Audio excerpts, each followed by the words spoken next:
भक्ति करने का उद्देश्य मूल यही होता है, आत्म कल्याण हो और इस जीवन में हमारा कोई पाप कर्म हो, कोई कष्ट आना हो, उसका भी निवारण हो। तो उसका निवारण तो एक ही से हो सकता है, उस परम पिता परमात्मा पूर्ण ब्रह्म से।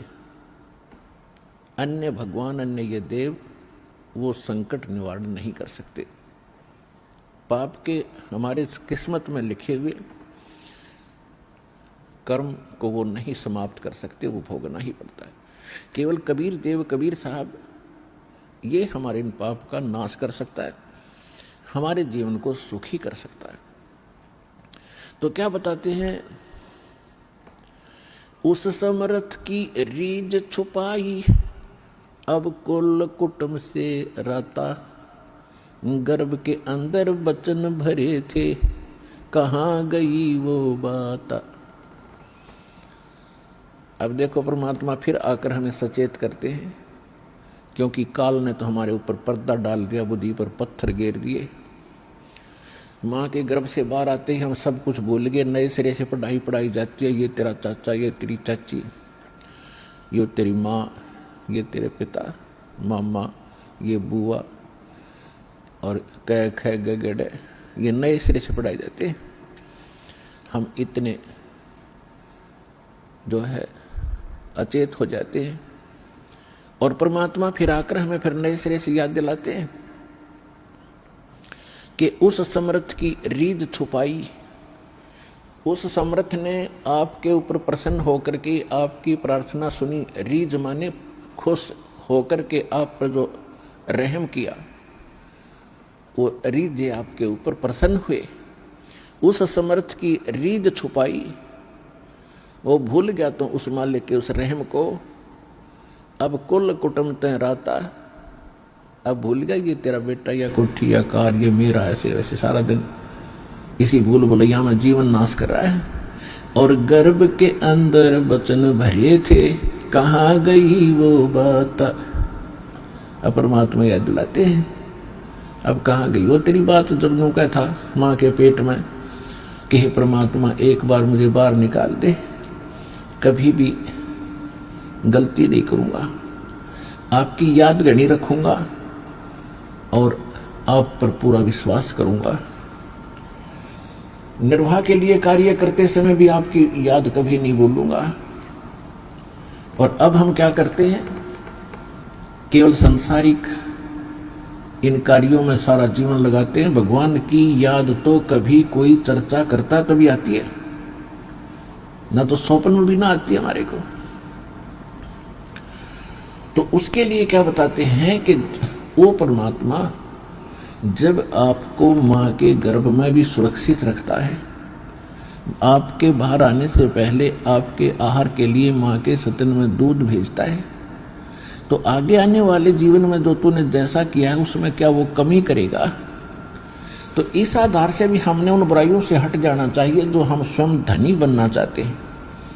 चोर मिलावट करके, झूठ बोल के, चोरी करके हम इस तरह जो धनी बनना चाहते हैं, रिश्वत लेके, तो ये हमारी भूल है। ये पैसा ऐसे एकत्रित किया हुआ आपके पास नहीं रहेगा।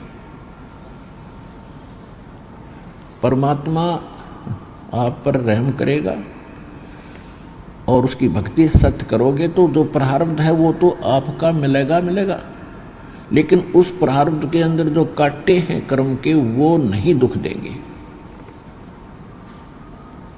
और फिर प्रारब्ध से अधिक भी देगा, क्योंकि परमात्मा के पास वो समर्थ है, वो उनके पास एक वीटो पावर है, वो केवल कबीर साहब के पास है। जैसी आपकी श्रद्धा और लगन देखेगा, विश्वास और दृढ़ता देखेंगे, तो आपको किस्मत से अधिक भी देंगे, अच्छा भी देंगे और आपके पाप रूपी कर्मों के कांटों को भी वो पहले ही निकाल देंगे। आप तक तो आने भी नहीं देंगे। वो जब आप पर समर्पित हो जाओगे उनके ऊपर कैसे समर्पित होंगे।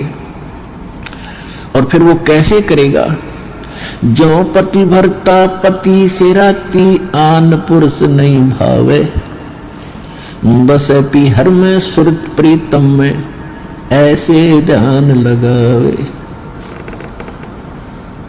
कि जैसे पतिव्रता अपने पति से ही लीन रहती है, आन पुरुष अन्य पुरुष नहीं भावे।